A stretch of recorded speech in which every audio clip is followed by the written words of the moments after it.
놀라운 일로 여깁니다. 맞습니다. 분명히 놀라운 일입니다. 우리의 생각과 또 상식을 초월한 일들이기 때문입니다. 그러나 그런 기적이 믿는 성도에게 일어나는 것은 물론 전적인 하나님의 능력으로 말미암아 일어나는 것이지만 그 원인을 우리 인간의 편에서 찾자면 기적이 일어날 수 있도록 하는 믿음과 순종이 있었기 때문임을 우리가 고백하지 않을 수 없습니다. 오늘 본문을 통해서 우리는 그것을 깨달아 알게 될 것입니다. 그래서 그 본문을 통하여서 우리에게 순종함으로 기적의 역사가 일어나는 게 길을 간절히 소원합니다. 우리 1절에서 3절 우리 같이 한번 읽겠습니다. 사흘째 되던 날 갈릴리 가나에 혼례가 있어 예수의 어머니도 거기 계시고 예수와 그 제자들도 혼례의 청함을 받았더니 포도주가 떨어진지라 예수의 어머니가 예수에게 이르되 저들에게 포도주가 없다니. 아멘. 빌립과 나다나엘을 제자로 삼으신 날로부터 이틀이 지난 날 예수님과 제자들 그리고 모친 마리아는 한 혼인잔치에 초청을 받게 됩니다. 마리아가 가까운 친척관계에 있던 사람의 혼인잔치였던 것으로 추정이 됩니다. 왜냐하면 마리아가 포도주가 모자란 것을 알고 있을 정도로 혼인잔치에 그 집안의 그 상황을 관심 있게 살피고 있었고 또 하인들에게 명령하는 위치에 있었음을 볼 때에 평소 친밀한 친척집이 아니면 이런 행동을 할 수가 없기 때문입니다. 가나의 혼인잔치에서 예수님이 물을 포도주로 변화시키는 이 기적은 예수님의 공생의 사역의 첫 번째 기적입니다. 그럼 왜 하필 예수님은 혼인잔치에서 그것도 물을 포도주로 변화시키는 기적을 행하셨을까? 그것은 혼인잔치와 포도주가 가진 깊은 그런 관계 때문입니다. 예수님의 첫 번째 기적은 물을 포도주로 바꾸신 사건이었고 또 예수님의 공생애에 살아계실 때 마지막 사역은 바로 뭐냐면 이 최후의 만찬이었는데 그 최후의 만찬도 역시 포도주가 등장하게 되어집니다. 예수님은 특히 최후의 만찬에서 포도주를 제자들에게 나눠주시면서 다음날 십자가에서 흘리신 그 피와 연결을 시키십니다. 이를 통해서 예수님의 공생의 사역이 포도주를 시작해서 포도주로 끝난다는 깊은 의미가 있음을 우리가 알 수 있습니다. 유대인들의 결혼은 일주일 동안 진행됩니다. 그리고 일주일 동안 진행되는 잔치의 하이라이트는 마지막 날입니다. 마지막 날 총각은 처녀 앞에 포도주를 놓습니다. 이때 처녀가 그 포도주를 마시면 총각을 남편으로 받아들이겠다라는 결단을 나타내는 뜻입니다. 그러나 마시지 않으면 총각은 잔치 비용만 날리게 되어지고 불이 죽은 채 아버지 집으로 돌아가야 합니다. 그래서 처녀 앞에 포도주를 놓고 선택을 기다리는 순간은 굉장히 조마조마한 순간입니다. 처녀가 포도주를 마시는 순간 총각은 덩실덩실 춤을 추면서 아버지 집으로 갑니다. 바로 신부와 함께 초소를 예비하러 가는 것입니다. 그러니까 그 신부의 허락이 떨어져야 결혼이 성사되는 것이고 그래야 신혼집을 준비하러 가는 거예요. 그리고 신부는 초소를 예비하러 간 그 신랑이 자신을 데리러 올 때까지 기다려야 합니다. 이런 결혼의 풍습에 따라서 우리 신랑 되신 예수님께서 부활 이후 승천하실 때에 제자들에게 이렇게 말씀하시죠. 내가 너희를 위하여 초소를 예비하러 가노니. 그러니까 지금 이 시간은, 우리가 살고 있는 이 시간은 우리의 이 신랑 되신 예수님께서 그 초소를 예비하시고 우리를 부르러 오시려 가는 시간이죠. 유대인들에게 있어서 초소를 예비한다는 표현은 결혼식과 그래서 관련된 표현입니다. 하늘에 계신 예수님은 지금도 신부인 우리와 영원히 함께 할 초소를 예비하고 계십니다. 요한복음 14장 2절 3절 말씀입니다. 내 아버지 집에 거할 곳이 많도다. 그렇지 않으면 너희에게 일렀으리라. 내가 너희를 위하여 초소를 예비하러 가노니 가서 너희를 위하여 초소를 예비하면 내가 다시 와서 너희를 내게로 영접하여 나 있는 곳에 있게 하리라. 아멘. 이 말씀을 믿으시길 바랍니다. 아멘. 예수님께서 신부 되신 우리와의 그 초소를 예비하신 그 예비하심을 마친 때에 우리에게 예수님께서 다시 재림해 오실 것이기 때문입니다. 그런데 초소를 예비한다는 것은 천국을 준비한다는 뜻이 아닙니다. 물론 세상에서 이 신랑은 신부와 거할 수 있는 그 집을 마련하는 그런 시간이죠. 근데 천국은 하나님의 나라는 이미 완성되어 있죠. 그러면 초소를 예비한다는 뜻은 뭔가? 바로 우리 한 사람 한 사람이 예수님이 거하시는 초소가 되죠. 그래서 하나님께서 택하신 모든 자들이 구원에 이르는 그날을 이야기하는 겁니다.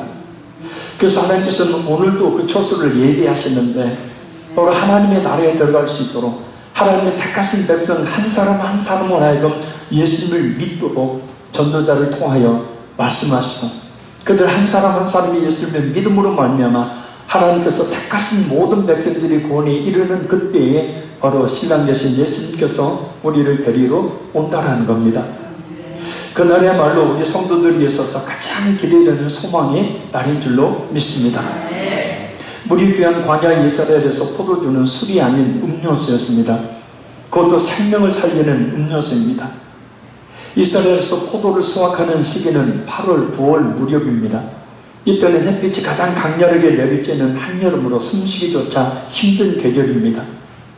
모든 땅이 회색빛으로 타들어가는 이스라엘에서 청포도가 연걸어가는 모습을 보면서 유대인들은 그 포도를 하나님의 기적이라고 부르곤 했습니다.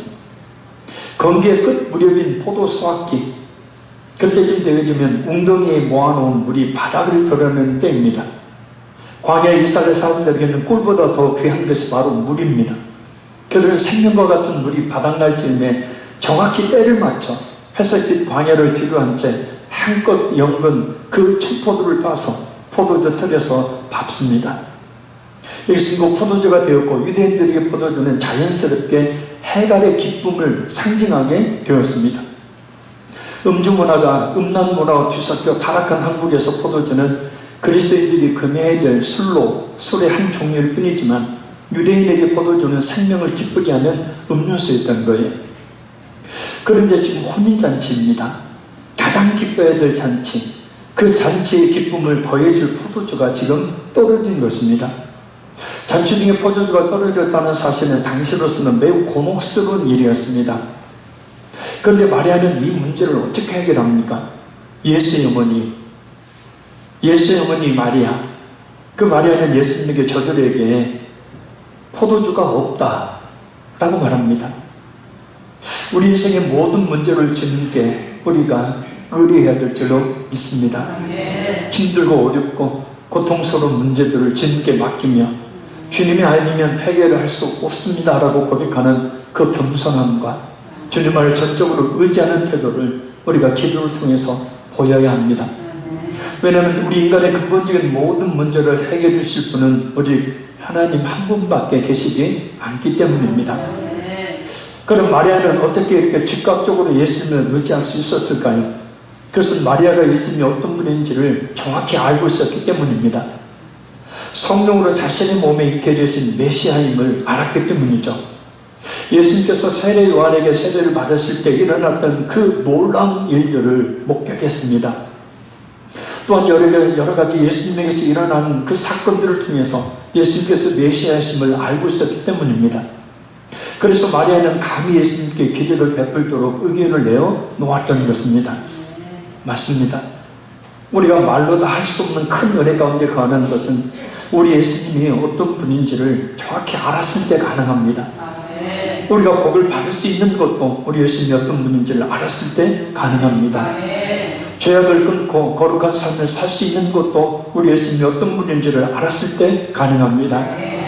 오늘이라는 나름의 어려운 여러 가지 문제와 어려움의 현실 속에서도 인내하며 소망 중에 살 수 있는 것도 바로 우리 예수님이 어떤 분인지를 알았을 때, 곧 그 예수님을 만났을 때 가능하다라는 겁니다.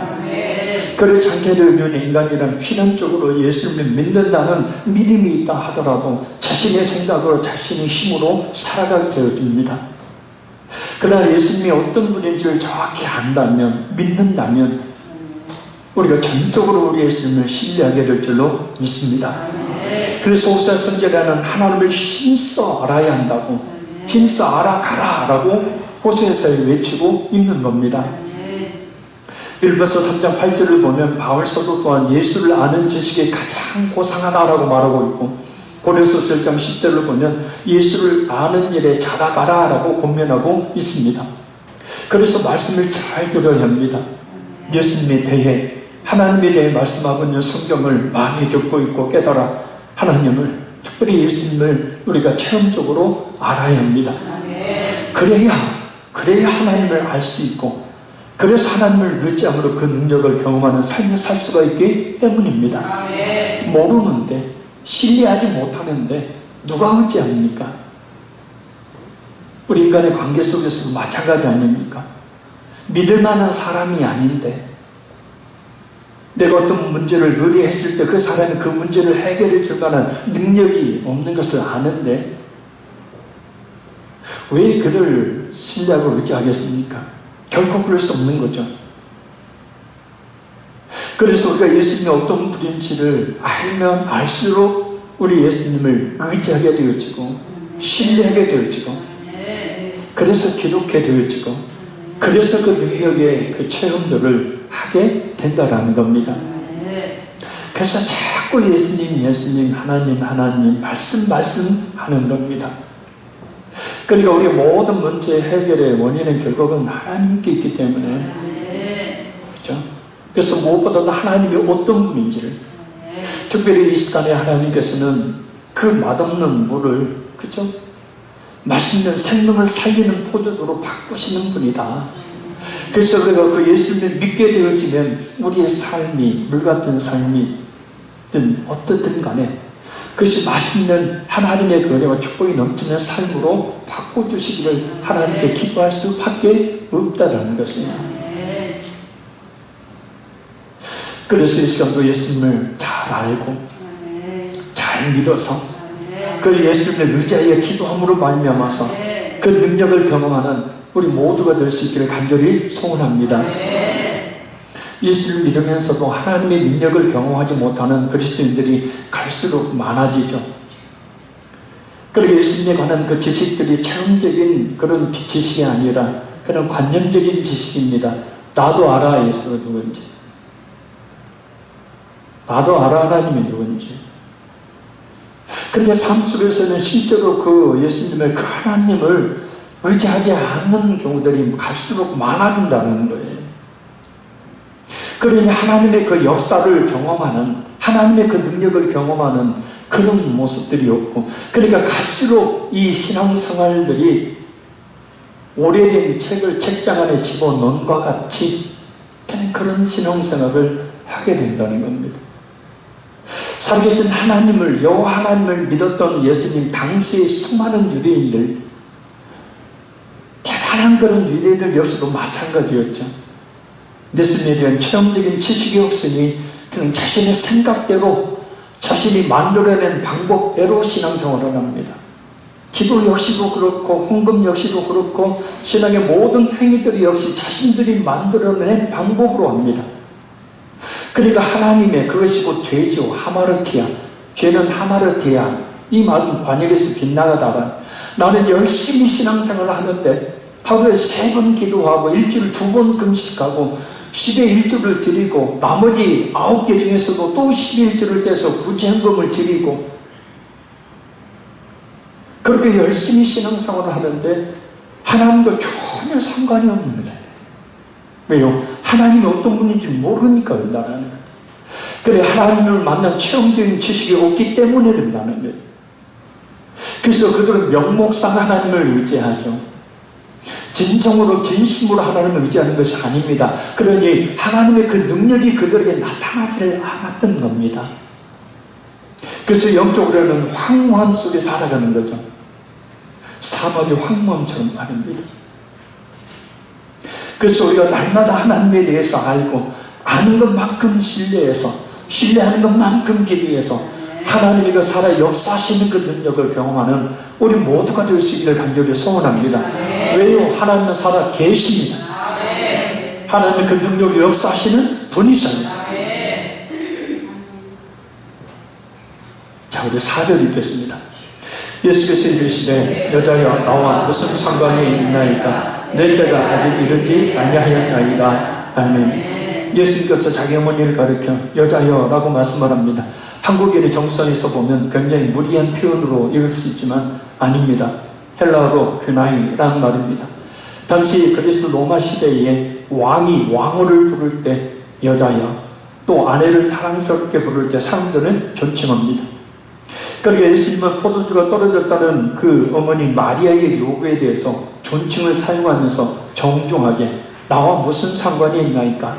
내 때가 아직 이르지 아니하였나이다 라고 말씀하십니다. 나와 무슨 상관이 있나이까? 라는 말은 그것이 나와 당신에게 무슨 상관입니까? 라는 뜻이에요.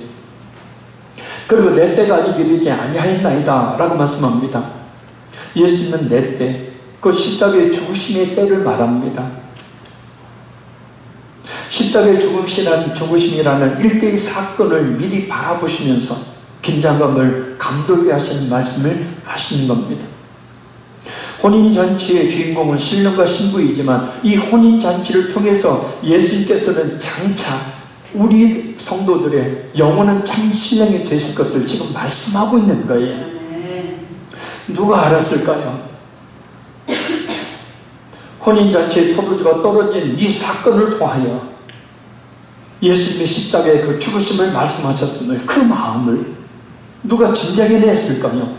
예수님의 십자가의 죽으심을 향해 내딛는 예수님의 그 무거운 첫 발걸음을 말합니다.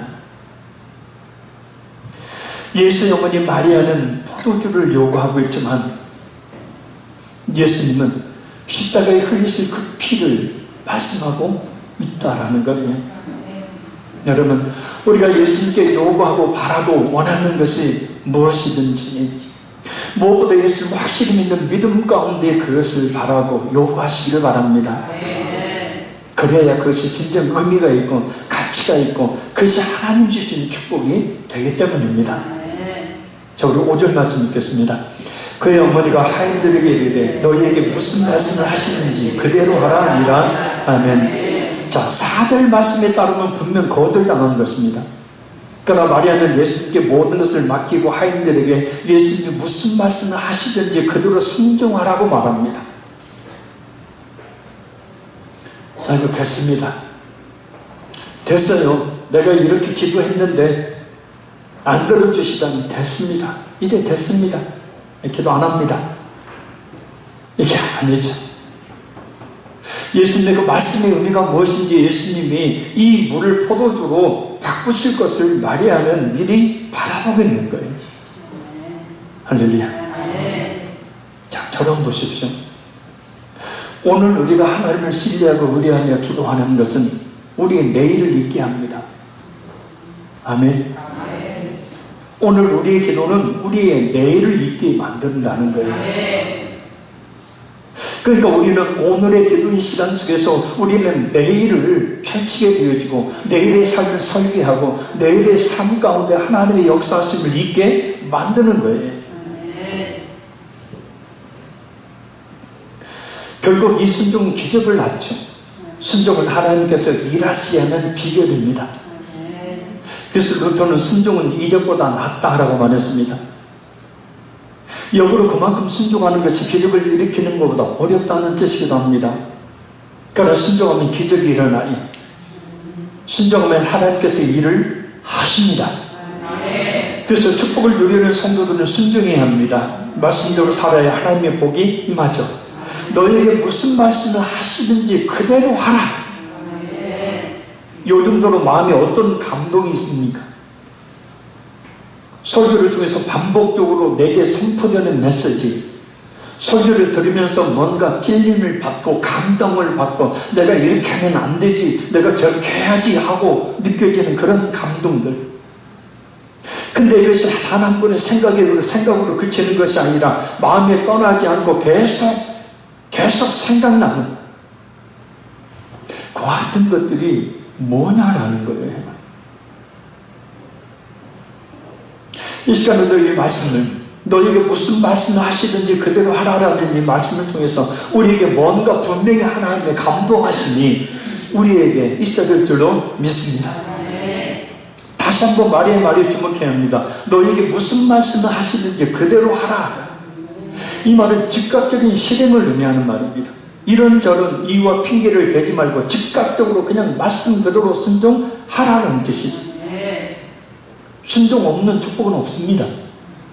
만약 예수님의 말씀에 하인들이 순종하지 않았다면 어떻게 물이 변하여 포도주가 되는 놀라운 복을 받을 수 있었겠습니까? 그래서 우리의 귀를 막지 말아야 합니다. 할렐루야. 순종하는 것이 복을 받는 비결이죠. 그래서 따라서 합니다. 저에게 무슨 말씀 하시든지 그대로 순종하겠습니다. 꼭 막이라는 놈에 그냥 부정적인 말한 거 순종하지 마시고, 그죠? 저에게 무슨 말씀 하시든지, 이게 말씀을 통하여 받은 그 감동들, 기도 중에 받은 강한 감동들, 그것에 대해서 순종하시기를 바라요. 그러나 순종의 길은 그리 쉽지는 않습니다. 왜냐하면 순종하기까지의 그 과정에 하나님께서 반드시 요구하시는 것이 있는데 바로 인내라는 것을 요구하시기 때문에 이스라엘 백성들이 여리고성을 돌 때 6일 동안 아무 일도 일어나지 않았습니다. 아침에 새벽같이 일찍 일어나서 자 일어나 가자. 하나님이 여리고성을 하루 한 바퀴 돌라고 했으니까 돌자. 그 250만 이상의 사람들이 생각해 보십시오. 그 여리고성을 한 번 돈다는 것. 애들 깨워서 데리고 가야 되죠. 깨끗이 씻어야 되죠.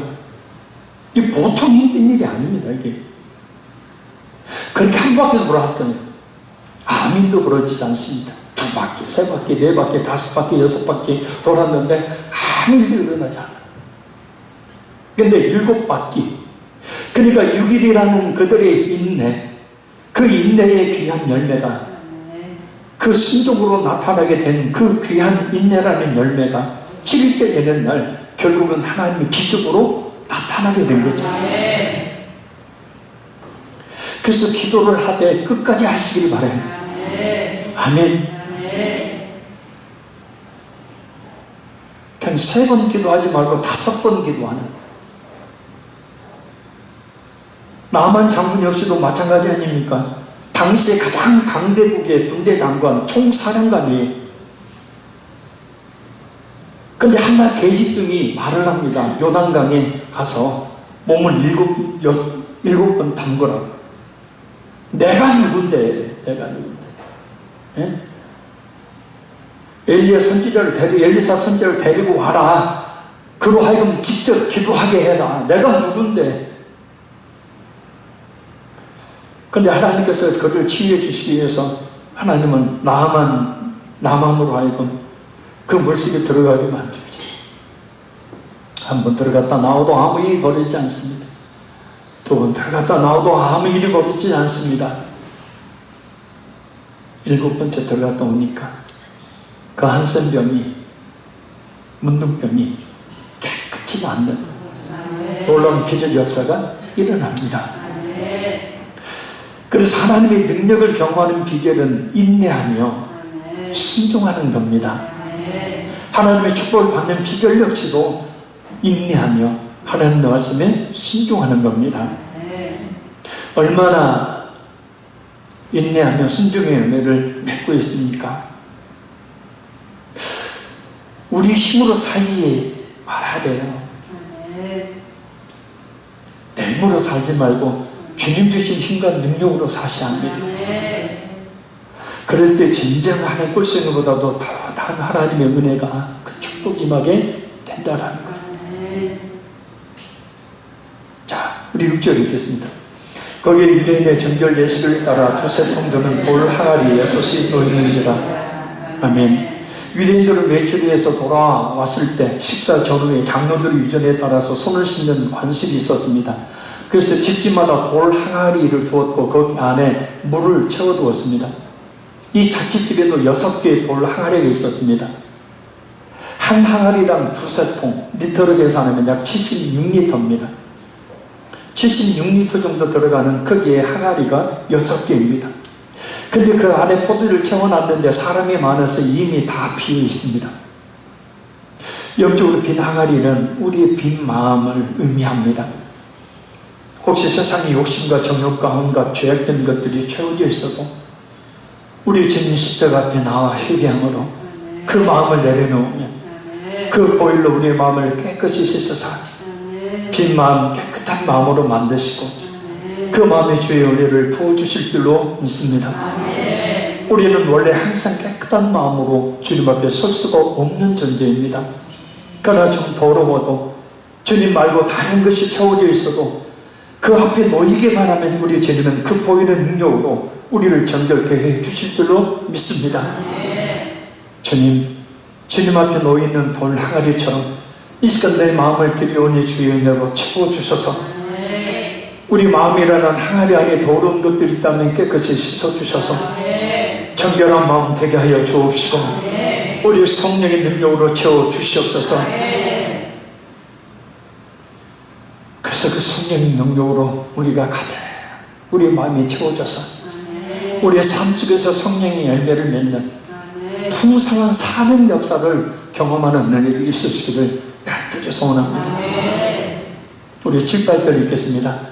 예수께서 그들에게 이르시되 항아리에 물을 채우라 하신즉 아직까지 채우니 이제는 떠서 연회장에게 갖다 주라 하시매 갖다 주었더니 아멘. 이 7절 8절 말씀을 통해서 우리 두 가지를 생각해 볼 수 있습니다. 하나는 예수님의 명령이고 또 하나는 종들의 순종입니다. 예수님은 하인들에게 항아리에 물을 채우라고 말씀합니다. 여기서 채우라는 뜻은 가득 채우다라는 뜻이에요. 그리고 하인들이 아기까지 채우니라는 말씀은 이 꼭대기까지라는 뜻입니다. 그러니까 하인들이 예수님이 말씀하신 그대로 순종했다는 거예요. 할렐루야. 아니 물을 항아리에 채운들 뭔 그게 포도주가 되겠어. 야야 적당히 해. 그냥 적당히 신앙생활해. 그냥 적당히 순종해. 근데 예수님의 명령에 대해서 이 하인들은 있는 그대로 순종했다. 더 놀라운 것은 그 물을 떠서 연회장에게 갖다 주라는 말씀에도 한마디도 하지 않고 순종한다는 겁니다. 야야 이게 뭐냐 지금. 야 지금 이게 물이냐 포도주냐 이게. 뭔 포도주냐 봐봐. 물이잖아 물. 왜요? 지금 포도주가 아니에요. 지금 포도주 바꾼 상황이 아니라고요. 지금 아직까지 물입니다. 생각해 보십시오. 아니 물을 가지고 잔치집에 참석했던 사람들에게 갖다 포도주라고 줬다가는 뺨 맞기 쉬운데 그럼에도 불구하고 하인들은 물이 아니라 포도주를 떠다가 연회장에 주는 것처럼 해요. 물이 포도주가 된 기적은 하나님의 능력, 하인들의 전적인 순종으로 말미암아 일어납니다. 하나님의 능력은 지금도 변함이 없습니다. 그렇다면 뭐가 필요할까요? 우리의 순종이죠. 이 하인들과 같이 비록 불가능한 문제로 보일지라도 물을 아기까지 채우는 온전한 순종이 있어야 합니다. 순종이란 특히 하나님께 대한 순종이란 조건을 달지 말아야 합니다. 모 방송의 요리 프로그램이 하나 있더라고요. 일명 요린이들을 위한 프로그램입니다. 요린이는 요리와 어린이 이 합성어로 요리 초보를 말하더라고요. 어쩌면 저렇게 요리에 문외한일까 하는 수준의 사람들이 요리를 배우고 있었습니다. 라면 하나도 제대로 끓이지 못하는 요리에 대해서 문외한인 이들을 위해서 백종원 씨가 인터넷망을 통해서 전국은 물론 이 미국에까지 세계 각지의 사람들에게 요리를 가르쳐 주더라고요. 재료를 준비하도록 사전에 이야기를 하고 처음부터 요리 하나하나를 아주 세세하게 가르쳐 줍니다. 물은 얼만큼 넣고 소금은 얼만큼 넣고 양념은 어떻게 만들고 불 조절은 어떻게 하고. 근데요 그 백종원 씨가 가르쳐준 대로 그대로 한 사람들은 자신들이 만들어서 맛보고 맛있다고 하는 요리를 만들어내는데 가르쳐준 대로 하지 않는 사람들은 맛없는 음식을 만들어내더라는 거예요.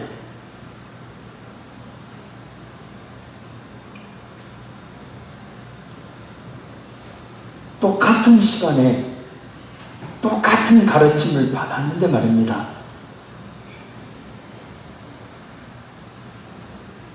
그냥 가르쳐준 그대로 하면 맛있는 음식을 만들 수 있는데 물을 요만큼 넣으라고 했는데 한 컵이 어느 정도인지도 모르고 2컵 넣는 사람들, 아니면 반컵 넣는 사람들, 왜 이렇게 생각들이 다 다른지 모르겠어요. 그냥 있는 그대로 하면 맛있는 음식을 만들어내는데 자신들의 생각이 개입되니까 있는 그대로 하지 않으니까 결국은 맛없는 음식을 만들어내더라고요.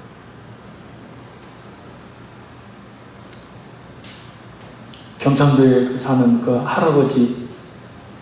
할아버지 요리인 어른이라고 부르다. 그 양반은 그 청양고추를 계속 넣더만 나뉘어지고 모든 음식이고 다 청양고추를 넣어요. 근데 매운 음식을 만들었는데 청양고추를 또 넣으니까 이제 도저히 먹을 수가 없는 거예요. 그러니까 있는 그대로 시키면 맛있는 음식이 만들어지는데 꼭 자기 생각을 집어넣더라. 그 장면을 보면서 우리가 하나님의 말씀이 있는 그대로 순종하면 우리의 삶에 긍정적인 열매를 거둘 텐데 하는 생각을 해봤습니다. 한번 따라합니다. 하나님 말씀에 그냥 있는 그대로 순종하자. 자, 9절 10절 읽겠습니다. 연회장은 물러낸 포도주를 맛보고도 어디서 났는지 알지 못하되 물도온 하인들은 알더라. 연회장이 신랑을 불러 말하되 사람마다 먼저 좋은 포도주를 내고 취한 후에 낮은 것을 내거든 그들은 지금까지 좋은 포도주를 두었도다 아니라. 아멘. 연회장은 잔치를 시중두는 식탁을 돌보고 음식의 맛을 미리 보는 역할을 했던 식당의 감독관입니다. 한마디로 맛보는 데는 일각에 있는 사람입니다. 근데 포도주의 맛이 참 기가 막힌 겁니다. 일반적으로 잔치집에서는 좋은 포도주를 먼저 내놓고 그 포도주에 취하면 나중에 맛을 별로 모르기 때문에 좋지 않은 포도주를 내놓는 것이 지금까지 자신이 경험했던 잔치의 모습인데 이 집은 오히려 반대로 나중에 내놓은 포도주가 더 좋은 포도인 줄 보고 포도주인 걸 보고 놀란 겁니다. 여기서 포도주 몇 가지 의미가 있습니다. 첫째는 예수님께서 하나님의 아들이심을 분명히 보여주는 사건이에요. 자연 만물을 장치를 뜻대로 지배하시는 신적 능력을 소유하신 분임을 보여주고 있어요. 감히 인간이 어떻게 물을 포도주로 바꿀 수 있겠습니까? 오직 온 자연 만물을 주관하시는 하나님만이 하실 수 있는 일입니다. 이것을 제자들 앞에서 보여주고 계시는 겁니다. 예수님은 하나님이시죠. 능치 못할 일이 없으신 분 말입니다. 믿으시기를 바랍니다. 둘째는 예수님으로 말미암아시는 데는 인생의 참된 기쁨, 만족, 축복 그리고 회복과 치유의 근원이 되심을 이야기하는 거예요. 모든 기쁨과 만족과 축복과 평안과 회복과 치유가 예수님으로 말미암아 된다는 거예요. 할렐루야. 예를 하나 들어서 이스라엘 포도주는 단순한 음료 이상의 질병을 치유하는 치료제였죠. 약일이었죠. 누가복음 7장 33절 34절을 보면 어떤 사마리아에 있는 여행 중 거기에 이르러 그를 보고 불쌍히 여겨 가까이 가서 기름과 포도주를 그 상체에 붓고 싸매고 자기 짐승에 대어 조막으로 데리고 와서 돌봐주고 강도 만난 사람을 그 상체를 싸매는데 올리브 기름하고 뭐예요? 포도주를 부었다라는 거죠. 자, 우리가 앞에서 살펴보았듯이 물이 떨어지는 시기에 포도주가 생명의 풍성함을 바로 이어 가져다 주듯이 예수님으로 말미암아서 생명의 풍성함에 곧 사는 역사가 우리 인생의 참된 기쁨, 만족, 축복 그리고 회복과 치유의 역사가 우리 예수님으로 말미암아 일어나기를 간절히 소원합니다. 마지막 설전에 예수님을 통한 변화의 역사를 의미합니다. 결례 항아리에 물이 포도주로 변화된 것은 예수님의 능력 때문이죠. 이와 같은 이적은 예수님의 복음으로 말미암아 죄인들이 변화되어 성도가 될 것을 비유합니다. 어떤 악한 사람이라 할지라도 예수님을 변화시킬 수 있는 분이죠. 그리고 그것은 하나님의 말씀만이 모든 것을 창조하고 보존하고 변화시킬 수 있다는 루터의 말처럼 하나님의 말씀으로만 됩니다. 이 시간 우리의 또 다른 보혜사인 성령님께서 충만하게 역사해 주심으로 우리의 인격이, 우리의 삶이 더 변화되기를 바랍니다. 그래서 말씀을 통한 성령의 역사하심으로 가능하니 오늘 말씀을 거두는 믿음으로 그런 역사가 일어나기를 간절히 소원합니다. 왜냐하면 오늘 본문에서 알지 못하되 곧 물이 변하여 좋은 포도주가 되었다는 것은 오직 말씀이 순종했던 사람들만이 아는 일, 그들만이 체험했던 일이었던 것이듯이 하나님의 능력은 오직 순종하는 성도만이 체험할 수 있기 때문입니다. 여기 마지막 11절에 있겠습니다. 예수께서 이 첫 표적을 갈릴리 가나에서 행하여 그의 영광을 나타내시매 제자들이 그를 믿으니라. 아멘. 예수께서 이런 초자연적인 이적들을 왜 나타내신다고 하셨습니까? 예수님의 영광을 나타내시기 위해서. 예수님께서 하나님의 아들의 영광을 가지셨다는 것을 나타내기 위해서입니다. 그래서 또한 제자들이 그를 믿으니라 라는 말씀이 의미하듯이 사람들 하여금 믿도록 하기 위해서.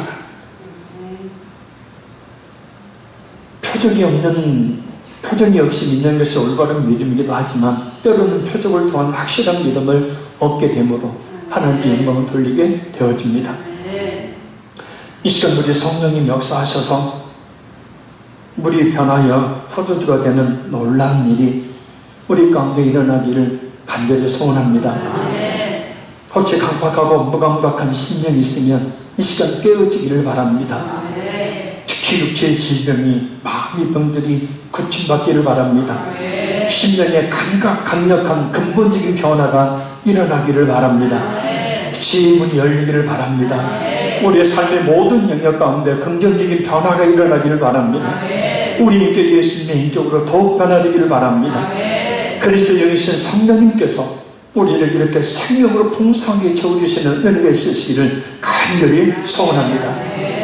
결론적으로 말씀드립니다. 첫째, 말씀이 어떤 말씀이든 무조건 순종하여 순종하는 자에게만 주시는 그런 기적의 놀라운 복을 받는 우리 모두가 되기를 간절히 소원합니다. 둘째, 물이 변하여 포도주가 된 것처럼 우리가 변화되는 역사가 더욱 있기를 바랍니다. 우리의 삐뚤어진 생각과 마음이, 인격이, 생활의 태도가 우리의 삶의 모든 영역에 예수님의 그 능력으로의 변화되는 역사가 있기를 간절히 소원합니다. 셋째, 항아리의 아기까지 물이 채워져 포도주가 된 것처럼 주의 성령을 부어주시되 아기까지 차는 충만함처럼 우리에게 구원과 기쁨과 회복과 치유 역사가 더욱더 넘치게 되기를 바랍니다. 사람을 살리는 포도주의 풍성함의 축복이 예수님을 통해서 우리 가운데 일어나기를 예수님을 간절히 축복합니다. 우리 기도하겠습니다.